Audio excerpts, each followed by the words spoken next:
मीरा कदम में आपका स्वागत है। और नेहा दोनों बहनों से बड़ी थी, इसलिए वह बाहर कमाने के लिए निकल जाती है। बहुत ही ज्यादा धक्के खाने के बाद नेहा को एक बहुत बड़े शोरूम पर साफ सफाई करने का काम मिल जाता है। अब नेहा मेहनत से काम करती और अपनी दोनों छोटी बहनों का पालन पोषण करती है। शोरूम की मालकिन भी नेहा के काम से बहुत ज्यादा खुश थी। अरे वाह नेहा, जब से तुम मेरे शोरूम पर काम करने आई हो तब से तुमने मेरे शोरूम पर 4 चांद लगा दिए। पहले वाली नौकरानी बहुत गंदगी से काम करती थी और तुम तो बहुत अच्छी तरह से काम भी करती हो और कपड़ों की देखरेख भी करती हो और साथ में तुम ईमानदार भी बहुत हो, बहुत अच्छी हो। ऐसे ही मेहनत और ईमानदारी से काम करती रहो, देखना एक दिन बहुत आगे जाओगी। शोरूम मालकिन हमेशा इसी तरह नेहा की तारीफ किया करती थी। ऐसे ही समय बीत रहा था। एक दिन शोरूम पर संजना और काव्या अपने लिए ड्रेसेस खरीदने आती हैं और वो वहाँ पर नेहा को काम करते देख आपस में बातें करने लगती हैं। काव्या देख, प्रीति और पायल की बड़ी बहन किस तरह शोरूम पर साफ सफाई का काम कर रही है। गरीबों से अभी अपना हिसाब किताब भी तो पूरा करना है, इससे अच्छा मौका नहीं मिलेगा इन गरीबों को सबक सिखाने का। बता क्या कहती है? हाँ, तो बिल्कुल ठीक कह रही है, इससे अच्छा तो मौका मिल ही नहीं सकता। देख, जो इतनी ज्यादा महंगी ब्रांडेड फ्रॉक ट्राई की है उन्हें यहाँ से चुरा के ले जाते हैं। सारा इल्जाम इस नेहा की बच्ची के ऊपर आ जाएगा। उसके बाद देखते हैं कि यह गरीब बहनें हमारे कहर से कैसे बचती हैं। बहुत मजा आएगा, बहुत।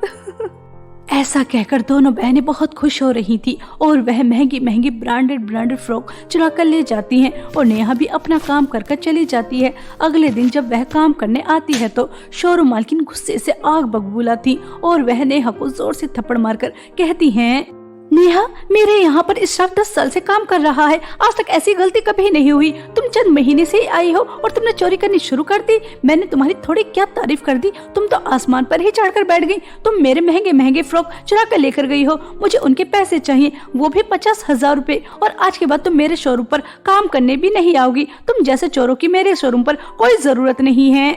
मैं गरीब जरूर हूँ लेकिन चोर नहीं। मैं एक समय भूखा रह सकती हूँ लेकिन चोरी कर अपना कभी पेट नहीं भरूंगी। आपको कोई गलत फहमी हुई है, मैंने कोई फ्रॉक वगैरह नहीं चुराए, मैं कभी चोरी कर ही नहीं सकती। सभी चोर चोरी करने के बाद यही कहते हैं कि वो चोर नहीं है। अगर चोर चोरी करने के बाद यह मान ले कि उसने चोरी की है तो फिर वह चोरी करे ही क्यों? मुझे कुछ नहीं पता, मुझे 50,000 रुपए चाहिए। वो तुम कहाँ से ला कर दोगी? मैं कुछ नहीं जानती, मुझे शाम तक मेरे पैसे चाहिए, वरना मैं तुम्हारे और तुम्हारी बहन के साथ क्या कर सकती हूँ तुम्हें अंदाजा भी नहीं है। इसलिए शोरूम से बाहर निकलो और मुझे शाम तक 50,000 रुपए ला कर दो। शोरूम मालकिन की यह बातें सुनकर नेहा के पैरों तले जमीन खिसक जाती है कि वह इतनी जल्दी 50,000 रुपए कहाँ से लाकर देगी। और वहीं दूसरी तरफ बाहर खड़ी संजना और काव्या यह देखकर बहुत खुश हो रही थी। वो जैसा चाहती थी वैसा हो गया। ऐसा सोच कर आराध्या बहुत रो रही थी और वह अपने आंसू साफ कर अपने दिल का बोझ कम कर अपने घर जाने लगती है कि तभी रास्ते में आराध्या को चमचमाते हुए सोने और चांदी के 2 सूट नजर आते हैं, जिन्हें देखकर वह चौंक जाती है। अरे, इस घने जंगल में यह सोने और चांदी के चमचमाते हुए सूट किसके हो सकते हैं? पता नहीं किस बेचारे के होंगे। थोड़ी देर यहाँ पर इंतजार कर लेती हूँ, अगर यह किसी गलत हाथों में लग गए तो पता नहीं जिसके ये होंगे उसका कितना बड़ा नुकसान हो जाए। हाँ, यही ठीक रहेगा। आराध्या ऐसा सोच रही थी कि तभी जादुई सोने और चांदी के सूट से आवाज आती है, हम कोई मामूली सूट नहीं है, हम जादुई सोने और चांदी के सूट हैं। अगर तुम जादुई सोने का सूट पहनती हो तो तुम्हारे सामने सोना ही सोना आ जाएगा, इतना सोना कि तुम जिंदगी भर खुले हाथों से उड़ाओगी तभी वह खत्म नहीं होगा और तुम और अपनी माँ के साथ एक ऐशो आराम वाली जिंदगी व्यतीत कर सकती हो। चलो जल्दी से मुझे पहन लो और बहुत सारी धन दौलत हासिल करो।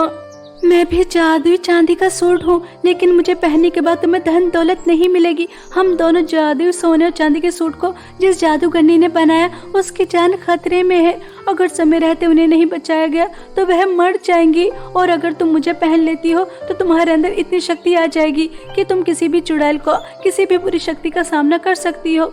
लेकिन तुम्हें हम दोनों में से एक ही सूट को पहनना होगा। अब तुम्हारे हाथ में है कि तुम किसी की जान बचाना चाहती हो या फिर धन दौलत लेकर अपनी माँ के साथ हंसी खुशी जीवन व्यतीत करना चाहती हो।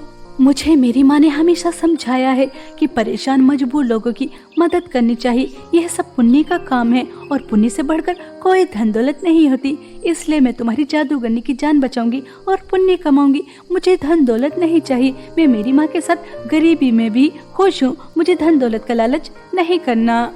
आराध्या, तुम बहुत अच्छी हो। तुम्हारे अंदर बिल्कुल भी लालच नहीं है। हम तो बस तुम्हारी परीक्षा ले रहे थे और तुम हमारी परीक्षा में पास हो गई। अब तुम्हें हमेशा मेरे जादुई चांदी के सूट से धन दौलत मिलती रहेगी।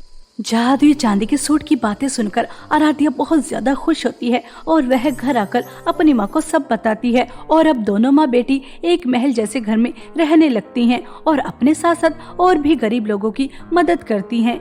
ऐसे ही समय बीत रहा था। एक दिन सपना फटे पुराने कपड़ों में आराध्या के पास आती है और उससे माफी मांगते हुए कहती है, आराध्या, मुझे माफ कर देना। मैंने तुम्हारी सच्ची दोस्ती को नहीं समझा। हमेशा अपने अमीर होने पर घमंड करती रही और आज देखो मैं गरीब भी हो गई और अकेली भी। मैंने तुम्हारे साथ बहुत गलत किया।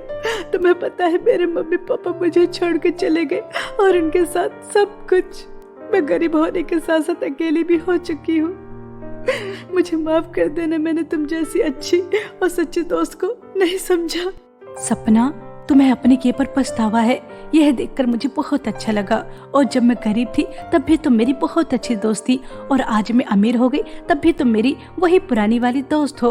और तुम अकेली नहीं हो। मेरे साथ मेरे घर में रहोगी, मेरी बहन बनकर। अब कभी अपने आप को अकेला मत कहना। मैंने तुम्हें माफ किया।